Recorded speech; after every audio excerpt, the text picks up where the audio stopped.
আজকে হলো আমাদের মানালিতে শেষ দিন। আজকে আমরা কোথায় কোথায় গেলাম আর কি কি করলাম সবটা শেয়ার করব আপনাদের সাথে এই ভিডিওটার মাধ্যমে। সো হ্যালো এভরিওয়ান, আমি শর্মিষ্ঠা আবার একটি নতুন ব্লগে আপনাদের সকলকে স্বাগত জানাই। আশা করি সকলেই খুব ভালো আছেন, আমরাও অনেক ভালো আছি। এখন বাজে ওই 7টা, তো এখন থেকে ব্লগটা আমি শুরু করছি। আশা করি আপনাদের ব্লগটা ভালো লাগবে। তো আজকে তো আমাদের মানালিতে হচ্ছে শেষ দিন। আজকে আমরা যাব এক জায়গা অনেকটা দূরে, আমরা যেখানে থাকি তার থেকে অনেকটা দূরে যাব, আর কালকে বেরিয়ে যাব কালকার উদ্দেশ্যে। তো আমরা চাটা খেয়ে বেরিয়ে পড়লাম ওই 7:30 নাগাদ। এরপর রাস্তায় কিছুক্ষণ দাঁড়িয়েছিল, তো ওখানে দাঁড়িয়ে কিছু ভিডিও আর ছবিও তুলে নিয়েছিলাম। তারপর আবার চললো আমাদের লোটাংয়ের উদ্দেশ্যে। এখন ঘড়িতে বাজে ওই 10:30টার মতো। আমাদের প্রচণ্ড খিদেও পেয়ে গেছিলো, তাই এই ধাবাটার সামনে আমরা দাঁড়িয়ে পেঁয়াজের পরোটা, 1 কাপ করে সবাই চা আর ওই একটু ম্যাগি খেয়েছিল ঈশান আর ওর বাবা দুজন মিলে। আমরা পেঁয়াজের পরোটাটা খেয়েছিলাম আর 1 কাপ করে চা খেয়েছিলাম। সেই সকালে বেরিয়েছি 1 কাপ চা খেয়ে, আর আমাদের প্রচণ্ড খিদে পেয়েছিল, তাই এই ধাবাটার সামনে দাঁড়ালাম। আর যত উঁচুতে যাবেন খাবারের দোকান পাবেন, কিন্তু সেখানে থাকবে শুধু চা আর ম্যাগি, ময়দার কোনো জিনিস থাকবে না।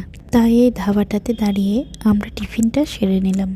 আর আমার ম্যাগিটা সেরকম ভালো লাগেনি, তাই আমি ম্যাগিটা খাইনি। আমি পেঁয়াজের পরোটা আর 1 কাপ করে চা খেলাম। আর এই যে দেখুন, একটা শিব মন্দির দেখা যাচ্ছে।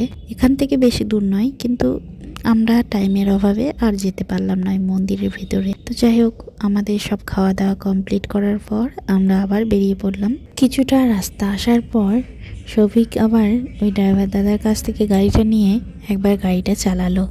ও চালাচ্ছিল ভালোই, কিন্তু একটু নার্ভাস হয়ে গেছিলো। এরকম বিশাল বিশাল পাহাড়, তার মধ্যে আবার বরফের স্তূপ, এরকম দৃশ্য দেখে ও একটু নার্ভাস হয়ে গেছিলো। তাই গাড়িটা আবার ড্রাইভার দাদাকেই দিয়ে দিল। ড্রাইভার দাদাই এখন চালাচ্ছে। শফিকও খুব সুন্দর চালিয়েছিল। আর এখন বাজে হচ্ছে ওই 11:30টার মতো। আমরা এখন ঢুকছি লোটাংয়ে। আর এই যে লোটাংয়ে যাওয়ার রাস্তাতেই দেখুন কিরকম বরফের স্তূপ জমে রয়েছে। আমরা যখন লোটাংয়ে ঢুকছিলাম তখনও দেখছি রাস্তা পরিষ্কার করছিল, বরফের যে স্তূপগুলো জমে রয়েছে সেগুলোকে সরাচ্ছিল। তো এখন আমরা পৌঁছে গেছি লোটাংয়ে। এখন বাজে ওই 12টার মতো। এরপর ঈশান 2-4টে ছবি তুলে নিল পোজ দিয়ে দিয়ে, আর আমিও এখানকার ড্রেস পরে 2-4টে ছবি তুলেছিলাম। আর এখন যাচ্ছি হচ্ছে 0 পয়েন্টে। বাবা মা নিচেতেই থাকলো, আমি, সৌভিক আর ঈশান আরও একটু যাচ্ছি ওপরে। ওখানে নাকি আরও এর থেকে বেশি বরফ আছে। তো চলুন যাওয়া যাক।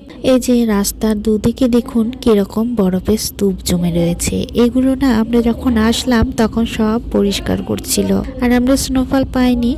আর আমরা তো গেছিলাম ওই গ্রীষ্মকালের সময়, তাই স্নোফলটা পাইনি। আমাদের এখানে যখন শীত ছিল তখন যদি যেতাম তাহলে হয়তো স্নোফল পেতাম। আর দেখুন বরফের স্তূপগুলো কীরকম বড় বড় চ্যাং, এগুলো ওই ক্রেন গাড়িটা করে পরিষ্কার করছিল আমরা যখন আরও উপরে যাচ্ছিলাম তখন। জীবনে কখনো ভাবিনি যে এরকম জায়গায় আসতে পারবো। এইগুলোতে সেই ভূগোল বইয়ের পাতাতেই পড়েছিলাম, বড় বড় পাহাড়, পাহাড়ের মধ্যে বরফের স্তূপ, নদী একদম কলকল করে বয়ে যাচ্ছে জল, এই সমস্ত তো ভূগোলের বইয়ের পাতায় পড়া হয়েছে। এখন স্বচক্ষে দেখলাম, কিন্তু আসতে পারবো বা নিজের চোখে আমি দেখতে পাবো এসব কখনোই ভাবিনি। যাই হোক, আমার বর আর আমার শ্বশুরের জন্য এটা সম্ভব হলো। অনেক ধন্যবাদ ওনাদের। আর আমার ভাগ্যেও ছিল, তার জন্য আমি আজকে এইখানে আছি। তো যাই হোক, তো চলুন আমরা পৌঁছে গেছি 0 পয়েন্টে। আর এখানে ঈশান এসে তো ভীষণ খুশি, ও বরফ করাচ্ছিল আর সবার গায়ে ছুটছিল। আর আমার টুপিটা না ও সারা রাস্তা পরে, আর সারা রাস্তা পরে এসছে আর ছাড়ছেই না। আর ওই যে আমরা যে দোকানটায় বসে টিফিন খেয়েছিলাম ওই দোকানে টুপিটাও ফেলে চলে এসছে। যাই হোক, যাওয়ার পথে নিয়ে নেব। তারপর ওখানে একটু চা খেলাম আর একটু রিলস বানালাম, ছবি তুললাম ঈশানকে নিয়ে। তো তারপর ওখান থেকে আমরা বেরিয়ে চলে যাচ্ছি নিচেতে। তো চলুন নিচেতে যাই এখন। আর এই যে এত সুন্দর ভিউ, আমার ভীষণ ভালো লেগেছিল। এই যে নিজের চোখে এত বড় বড় পাহাড়, পাহাড়ের উপরে বরফের স্তূপ, নদী নালা, এগুলো সব দেখলাম। এগুলো সেই ভূগোলের বইয়ে গ্রে কালারের কালি দিয়ে ছাপা ছিল। তো ওখানেই দেখেছিলাম এই সমস্ত ছবিগুলো, আজকে নিজের চোখে দেখে জীবন ধন্য হলো। যাই হোক, ভীষণ ভালো লেগেছে এই জায়গাটায় এসে, আর এত সুন্দর লাগছিল যে কি বলবো। তো দেখুন আমরা চলে আসলাম নিচেতে, আর মাত্র কিছুটা ওই যে বাবা মারা ওইখানে দাঁড়িয়ে আছে। তো চলুন এবার এখান থেকে আমরা বেরিয়ে চলে যাব হচ্ছে সোলাং ভ্যালি। এখন বাজে ওই 12:30। তো আমরা এখান থেকে বেরিয়ে চলে যাচ্ছি সোলাং ভ্যালি। তো দেখুন এখনও পর্যন্ত দুধারে কীরকম বরফের স্তূপ, এই স্তূপগুলো কাটা হচ্ছিল ওই যে ক্রেন গাড়ির মতো একটা গাড়ি, বরফ কাটা গাড়ি। তো ওই গাড়িটা দিয়েই কাটা হচ্ছিল এই রাস্তাগুলো। পুরো বরফে জমে গেছিলো রাস্তাটা, আমরা যাওয়ার আগে পর্যন্ত ওখানে রাস্তাগুলো সব পরিষ্কার করেছে। তারপরে আমরা যখন ওখানে গেলাম তখনও দেখছি যে পরিষ্কার করছে। তো যাই হোক, ওখান থেকে বেরিয়ে আমরা চলে আসলাম। আর এখন দেখুন এই যে পৌঁছে গেছি সোলাং ভ্যালিতে। তো এখানে দেখি অ্যাক্টিভিটিস করার ইচ্ছা আছে, কিন্তু বাজেটের মধ্যে যদি হয় তাহলেই করব। তো এইদিকে একটা মেয়ে এইভাবে ওই যে দোলনার ওপরে চেপে এইভাবে দুলছিল, তো ওটার একটু ভিডিও করলাম। আর এই যে দেখুন এইগুলো বল অ্যাক্টিভিটিস আছে, আর এই যে এখানেও আছে বাচ্চাদের এটা। তো এখানে ঈশান একবার চাপবো করে কাঁদছিল, তো যাই হোক ওকে চাপিয়েছে। এখানে ওই 100 না 150 টাকার মতো নিল বেশ। এবার ঈশান এখন এখানে চেপে ওকে ওই দড়ি ধরে ধরে উঠতে হবে, দেখুক ও কতটা কি পারে। তো যাই হোক পারছিল না, ও একটুখানি উঠছিল আবার দিয়ে শুয়ে পড়ছিল, আবার উঠছে আবার শুয়ে পড়ছে। আর আমরা এই সাইডে দাঁড়িয়েছিলাম। ও তো প্রথমে একাই চেপেছিল, তারপরে এই বাচ্চা মেয়েটাও ওরে দেখে দেখে আসলো। আর এই যে বাচ্চা মেয়েটার বাবাটা আর আমরা, মা বাবা আমি এইদিকে দাঁড়িয়েছিলাম। আর বাচ্চা মেয়েটার মাটাও এই যে দেখুন ওখানে দাঁড়িয়ে রয়েছে, আর এই দিকটায় আমরা দাঁড়িয়েছিলাম। আর বাবা এই ভিডিওটা বানাচ্ছিল। আর ভীষণ সুন্দর এই জায়গাটাও।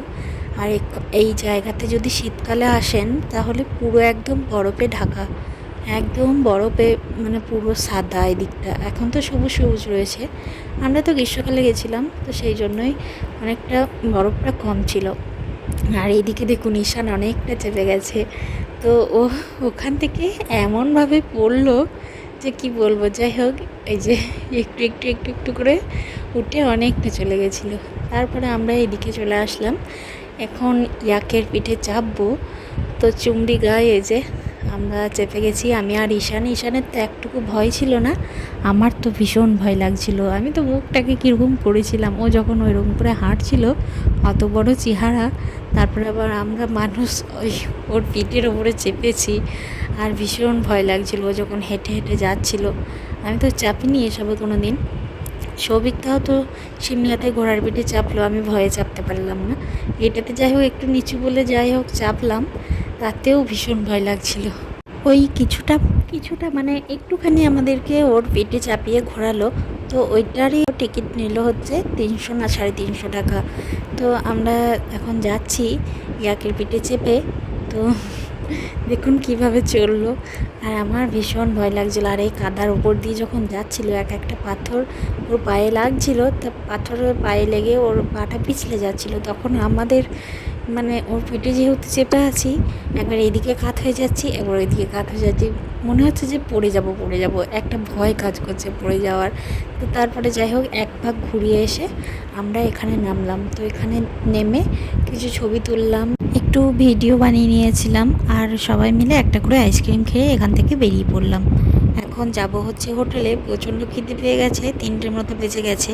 তো আমরা হোটেলে চলে এসেছি, আর আমি নিয়েছি চিকেন থালি, আর এদিকে বাবা মা নিল বাটার নান, আর কি একটা তরকারি নিয়েছিল জানি না।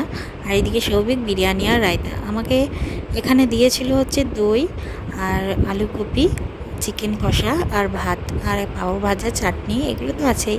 তো যাই হোক ওখান থেকে খাওয়া দাওয়া সেরে আবার বেরিয়ে পড়লাম। চলুন এখন যাওয়া যাক রুমে। তো রুমে এসে এখন বাজে ওই 8টা। তো এখন পিৎজা অর্ডার করেছে, আমরা এখন পিৎজা খাবো। তো চলুন ভিডিওটা এখানে শেষ করছি, টাটা সবাই।